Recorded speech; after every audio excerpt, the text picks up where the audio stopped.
The reason that we're coming on live is that we know we've been hearing a lot of buzz that's going around about the National Association rulings on what has been taking place. And it is our job as brokers to just start, letting the agents know on what's going on so you can be prepared and that you are able to keep going in this business and not be the agent that's ready to get, throw in the towel and get afraid of it. Because, in real estate, this has probably been one of our major changes, but this is not our first rodeo on something happening. I mean, I had to endure the crash, but most of our agents now had to endure COVID. We didn't get afraid. We shifted to what we needed to shift, and we made it happen. And we probably made more money than we made ever during the year of COVID. Yes. So, Sandra and I just want to get together and just give you all some information about this. And as we continue, corporate is giving us information, and we'll keep you all abreast of what's going on. Nothing is written in stone. This is a proposal, so we don't even know for 100% sure if it's going to go, this way, that the proposal that they made. But we're just going to keep shifting and get ourselves in place and keep educating our agents. That's good. And you talked about COVID, right? And I remember with COVID, like she says, the highest paid year, for realtors. And when that happened, people didn't know what to do or, to go left or right. But however, like she says, you move with the current. You don't move against the current. You move with the current to stay alive, right? So today we're going to be talking about a few things that came up during the settlement and how to educate ourselves and how to educate our agents on how to move forward in that. Okay, so NAR, and one of the things that happened, NAR is going to pay $418 million over the next 4 years. The lawsuit, it did allow them to take time out to pay it. NAR's stance is that they don't think they're at fault, but what they do, they didn't want us to keep going years down the line with uncertainty. So they said, let us go back to the table and see if we can present something that works, And so here's some of the things that we need to look out for individual. The first thing we're going to say, don't be scared. Don't throw in the towel. Keep going. Learn everything that you can. Get off social media. Stop sharing your opinion. Because we don't have no advice. Most agents that's on social media that's sharing their opinion, they don't have no clue. They probably never closed a transaction or nothing like that. So again, I want to harp on what you just said. You said, hey, stay off social media. So one of the foundations of what caused this whole NAR issue was social media, right? And these little groups and clubs that they have on social media where they're telling information, they talking about commission, they talking about information about their sales, information about their listings and stuff like that. Look, shut up. That's exactly what it is. Shut up. And only people that should be speaking about commission is internally in your office. Outside of your office, there is no conversation about commission. So that's what caused a lot of this, hoopla that we're experiencing right now. That's good. No talk about commissions. No talking about commissions only. So some of the things that's going on is that we're no longer going to have to, this is a proposal. So right now we're still members of the board. We no longer have to join boards, We don't have to join boards, And so that's going to happen. Do I recommend it? I don't know if I recommend it. We have to see what the board is going to continue to offer it. But in the meantime, I'm still a board member. I'm still reaping the benefits from the board. So we don't have to. They're probably going to give us a fee just to have the MLS, We may have to pay something in that area, and it may be levels of joining the board. Again, we don't know, but this is just something that I'm hearing from hierarchy. And The agents have the right, they're going to put their listings in the MLS. They still can put their listings in MLS, but no commission is going to be discussed at all. You remember when we could go to full view and then we could see what type of money that we're making? No more. It doesn't mean that they're not offering you commission. It doesn't mean that, but now you just got to take an extra step. That's all it is. And when you educate yourself and you get into position and you know what you're doing, because they're doing that already in the commercial industry. They're already doing buyers brokers in Georgia. It was a must that they do it. So it's not new to some industries. It's just new when it comes to residential in our area. So we're not seeing the commission anymore. Okay, so Dr. Karen, can we give an example about that? So Dr. Karen is the listing agent and I have the buyer. In the MLS, you're saying that where it used to show 2%, 3%, 5%, it's not going to say that anymore. No. Okay, so then as a buyer's agent, I'm going to pick up the phone and I'm going to call you, listing agent, and say, hi, my name is Sandra. I have a client that's very interested in your listing. However, I don't see that you have it displayed here of what the commission is. Would you be able to share that with me? They won't have it displayed because it can't be displayed. Okay. So this is what we'll do, just what Sandra says. And then that when we call the listing agent, and I think now that the listing agents are going to pick up their phone more, or they may even text have some type of system. And we're going to get our listing agents to have a system. So with that being said, on what Sandra says, then you're going to call me. Sandra has a buyer that wants to see 123 Main Street. And I'm going to tell Sandra, yes, the cooperative commission for Sandra is 2%. With that being said, so now what I'm going to do is I'm going to send over the commission agreement to Sandra. Okay, so I'm going to say, so let me take it back, and I have to be honest, and Sandra can tell me. I think the listing agent is going to send over the commission agreement. I'm not 100% who sends that commission agreement over. I'm not sure if it's the buyer's agent, but whoever it is, and Sandra definitely say something, whoever it is, there's a commission agreement that has to come for that particular property. But now guess what? What if the agent says, my seller is not giving anything? You cannot say, I'm not showing the buyer the property. You can have the conversation with the buyer and you be honest with it. And then it's up to the buyer to do whatever, because we do have to get paid at the end of the day. We're not a not-for-profit organization. Right. We are a profit organization. And I know some agents are going to want to, me, I'm a giver. So some agents are, no, I'll just show them. No, this is your business, and you're going to have to maximize each client the best that you can from a legal and a compliance standpoint. All right. So, Dr. Karen, on just right there, you said that, hey, in the same example, it says $0. So after I called to verify, and the first example was, hey, yes, I'm giving 2%. And then the second example is $0. And then so that means that there is some form of an agreement or a form that's going to be given, right? So the question is still, like we said, we're learning as we're going through this, and we don't have the concrete answers for you, right? So that means that the board is going to provide a piece of paper for us, a documentation, right? Or the listing agent is going to be the one who gives it. We don't know just yet, but just know that there is some form of paperwork that will be signed by who? Everybody in the transaction. So guess what? The seller, yes, must know how much they are paying out.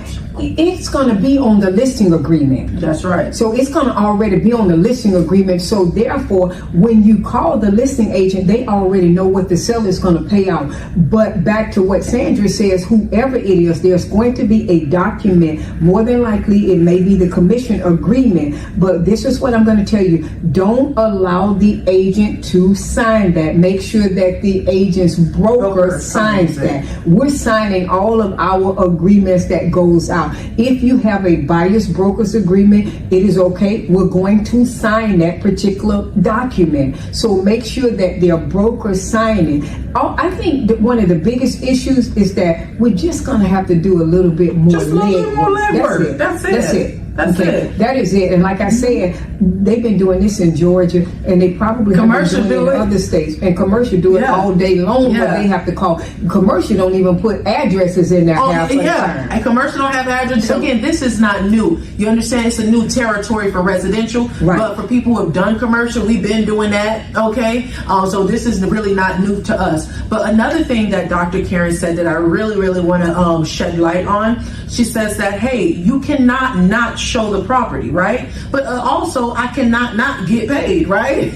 So what you do in that instance is, this is where the buyer's consultation comes in. You have that, take that 1 hour and a half, 2 hours to sit down with your buyers, prepare your buyers, and educate them on what? The buyer's broker's agreement, to say, hey, in some instances, there might be a situation where you would have to pay your realtor. Are you in the position to do so? You understand? And educate them what that means. Go through the buyer's broker's agreement with them, okay, so that they can be prepared for this. And then on top of that, let me tell you what makes you an awesome realtor. Let's say they're renting right now. If they're renting right now, help prepare them too when they get to that table with you. Guess what? You've already been doing your due diligence, and guess what? Storing up your own money indirectly, right? To make sure that they're prepared for that time of closing. Okay, so yes, to go back to what Dr. Karen says, you will show the property, okay, because that's what we're licensed to do. However, educate them in the process. So I'm going to backtrack with what Sandra says, is that we're going to show the property if the seller offers to, in her example, if the seller says, I'm not giving anything to the cooperating agent, okay, and the buyer is not giving us anything, we're not showing the property. The buyer can go to the listing agent. We're not showing that property at all. Now, if you want to, just on the strength and as a courtesy, maybe you can do one property, but you're not going there. Remember what we just said, you are a profit company. So if the commission is zero, you have an option, okay? You can tell the buyer, and it's up to whatever you decide to charge the buyer. Where I'm at right now is one of the things I'm doing, and I'm sharing with the agents, and Sandra is we're saying, hey, go at the buyer automatically. Start training your buyers to say that, hey, this is what I'm charging. When people know your value, and you deliver value, most people, 85% to 90%, don't mind paying you whatever it is. But as long as you have that value, it's only a certain percentage of people saying that they're not going to use you for price, for high or low. It doesn't even matter. It's a percentage. And if they're the ones that's doing it or bucking up the system, then that's not your client. And you're going to be okay to say that that's not your client.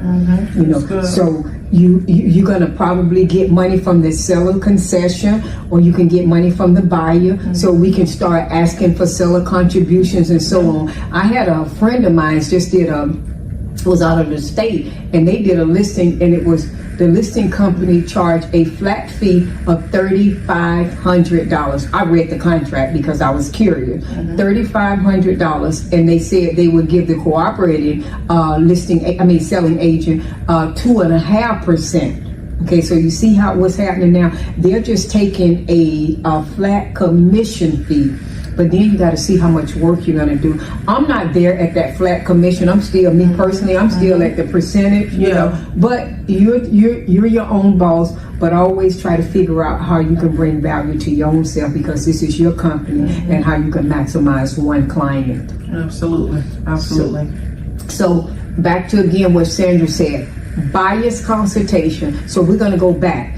The MLS, it's not going to mention anything about compensation. It's not going to say zero. It's not going to say one or nothing. They are going to remove those spaces. Right. It's leaving us based on the proposal that NAR is putting out. Okay.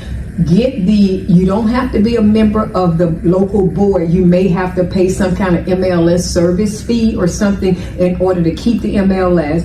And do your buyer's broker. We always say she's the master at the buyer's consultation. That's what helped her with her clients and with her level of income to get where she wanted to get. So do the buyer's consultation. Make that become a baby. Create it, learn it upside down, inside out. Learn the buyer's consultation. And in the buyer's consultation, make sure you do your buyer's brokerage agreement. Right. We do sign it. We will take the time out and sign that buyer's broker's agreement or whatever documents that you have, okay? And just don't be afraid to ask your buyer for, a flat commission fee or something for showing properties. Also too, the company said they told the client that I read the listing agreement, they told him that they wanted him to pay a $350 retainer fee up front. You can do that, but because I knew the client, I said throw that in the garbage can. Okay, no, you don't pay that, but that's something you can do.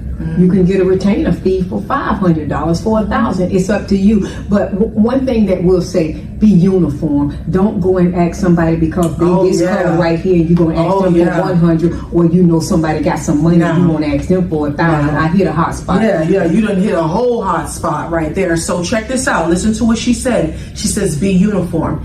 If indeed, independent contractor, that you're deciding to charge $100, okay?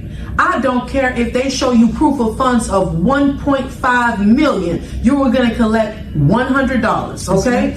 All 5 people, this person got a pre-approval of 100,000, 500, 800, and then you got $1 million, and then you got a 5 million. Everybody will be charged $100. That's right. Okay, because the minute that you create your system properly, remember Dr. Karen also my systems. You must create your system properly, okay? Because you are not. If you switch it up during the time, and you think that just because, all right, I know this person and they Joe Blow, we down, we cool, and you go and you charge them $500, okay? And then right here, Dr. Karen coming here and she says she want to also buy a house from you, and then you switch it up because you know that she can't afford something, and you charge her $100, that's a conflict. Yeah. That's a conflict. Red flag. That's when you get yourself in trouble, and then especially if we're ever audited, they're coming after you.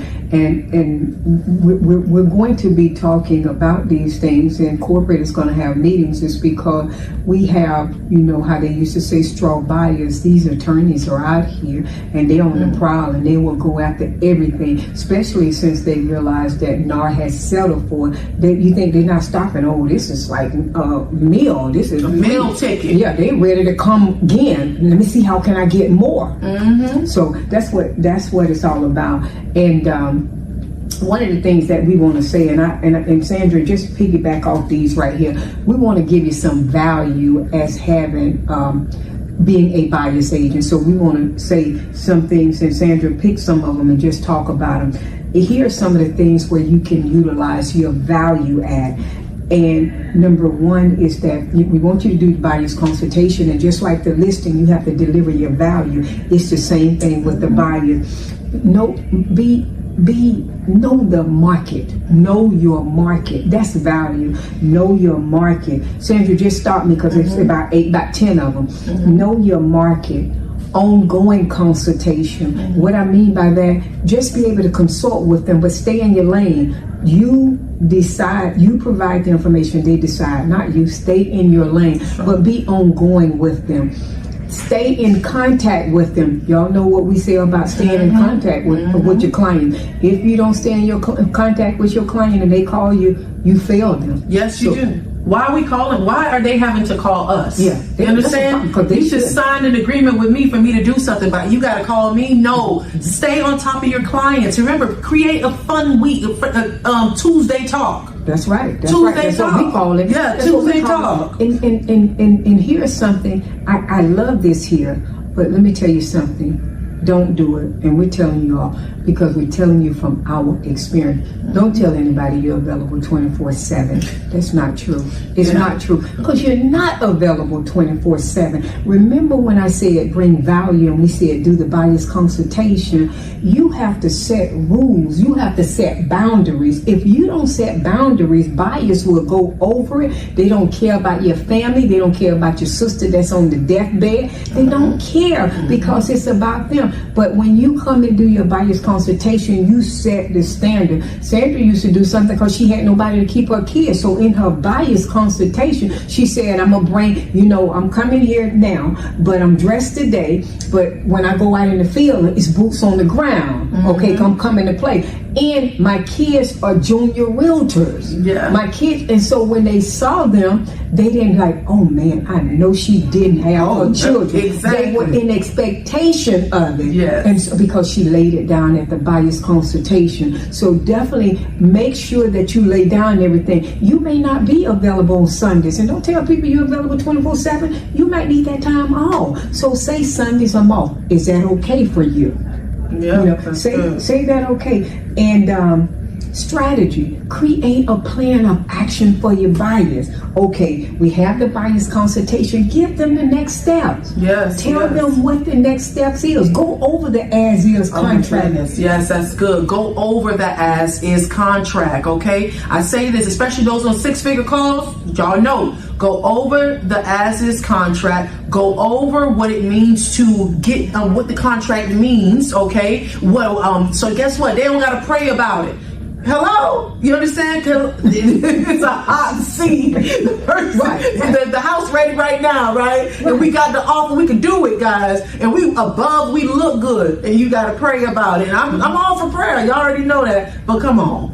Right. So and these things something. So create a plan of action. Don't have it where they walk out and they don't know. When people don't know, one of the things that mess up deals is because lack of communication. Talk about it. Number one, sometimes people have fear, and the reason people have fear because they don't have enough information. That's right. They're already scared. So explain to them, we're going to have the buyer's consultation. After the buyer's consultation, we're going to go, what days are you available? We're going to go out Tuesdays and Thursdays. Can you go out if you need to see a property? So if that property come on the market, have that plan, have a backup plan. Talk about your team. Okay, and I don't necessarily mean just this brokerage. Talk about these are your key players on the team, the title company, the inspection company, the lender, whoever. And then when you buy this consultation, pick up the phone. Remember value. Girl, pick up the phone. You've been listening to it, huh? She said everything. She said everything in my mind broke. That's what I'm talking about. We're connected because we understand how it works. So do those things, and that's bringing value. Yeah. And when you bring value, I'm telling you, most time people are not going to have a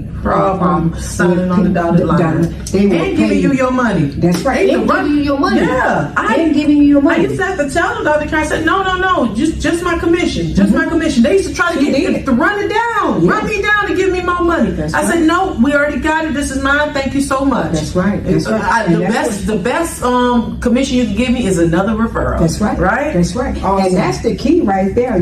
We talked about offer prep. Learn how to negotiate. If you're not on that 6-figure realtor call, I know sometimes you all want to get off because y'all got something to do, but everybody that's on there every morning, I applaud you. I really applaud you, because I was listening to one of the agents and I'm saying, this is some powerful stuff. Nobody, not the broker, nobody did no calls like that for me in all my years. Y'all know I didn't even do that at K1 Realty Group. Y'all know that, right?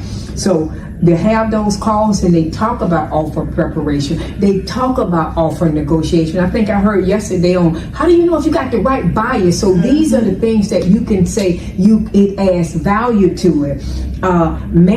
Talk about the inspection. Talk about the contract on what can mess up your deal. Make sure you tell them you can't give them their money back no matter what. They blew in the face. Educate them. But you can't educate them one time. Come on. Because when you educate them one time, then what's going to happen when something goes wrong, they're going to say, you didn't tell me. You didn't tell me. Right. So you got to keep telling them. Yeah, you got to keep telling them, because you didn't never tell me. Okay? You sat down with them face to face and told them, but you ain't never know. I'm telling you ain't never tell them. Right. You know something else I used to do? Don't just send these people the listings and then talk about that's it. Come on, man. Even after, if we're going to go the step of doing the consultation, let's take it further. Sit down. I used to sit down with mine and then go over. Mind you, via Zoom, okay? Go over the properties with them and do the process of elimination. That's how I didn't have to be driving all around Timbuktu. I'm telling you, I went out one time. time. And that was it. I was under contract. 99% she went out one time, 2 times, exception to the rule. 3 times she was mad. Yeah, because that don't make no sense. Yeah, right. She's mad. My system is unflawed, okay? Right. I know. That's right. So those are the things that you bring value. Talk about your inspection. Show up to the inspection. Show up to the appraisal. That's right. Show up. That's right. Game on. Show up. And when you show up, you don't have to follow the inspector, but you know, just make sure that you there. That's right. Not just your body. That you're there. Okay. Good. So you have to do that. Timeline. I seen something flying around here. Timeline. Get your timeline. Timeline. Create a timeline. One of the things that's a deal breaker is not knowing your timeline. Not knowing your timeline. Dr. Karen, you know the 6-figure team right now, they got homework and due Friday. See? Look at that. I ain't even have to. It's due Friday. Just in case y'all see this video down the line, it was this Friday, okay? but if you didn't participate, we need to give you a timeline so we can make this your homework because it's important. It's so important. A timeline. Listen to what she said. She said it will make or break your deal. That's right. Okay? Knowing your contract and knowing the dates on your contract is very important, okay? It will make or break your deal. These things will, you know, we laugh though, but they'll get you in court. Not only will they get you to lose your license, they'll come after us. Some people could even go to jail over this thing too. That's right. And the last thing that we say is that follow up. Fortune in the follow-up. There's fortune in the follow-up. Jim Rohn. Okay, that's what you say. And Sandra and Dr. Karen. Sandra and Dr. Karen. Fortune to follow. That's right. So, you know, Sandra, anything you want to say? And again, I think that, you know, I think it's good that we come in and we start talking just to share information to them and put this out on K1 Connect and WhatsApp and, you know, have a YouTube channel so the agents can come and see this right here. Absolutely. The foundation of everything that we do is to make sure that we instill and educate all of our agents, right? And we got this thing called no realtor left behind. I love to hear when the realtors come and tell me that no realtors left behind. Wow. So that means that I know that means something to you guys. That means that we're tight knit, we understand, we're a family, and we're looking out for one another. So this is why we do what we do, to make sure that you know exactly what's out there. And nobody got to come tell you what's in your house. You already know, okay? No realtor left behind. All right, that's good. We are signing off now.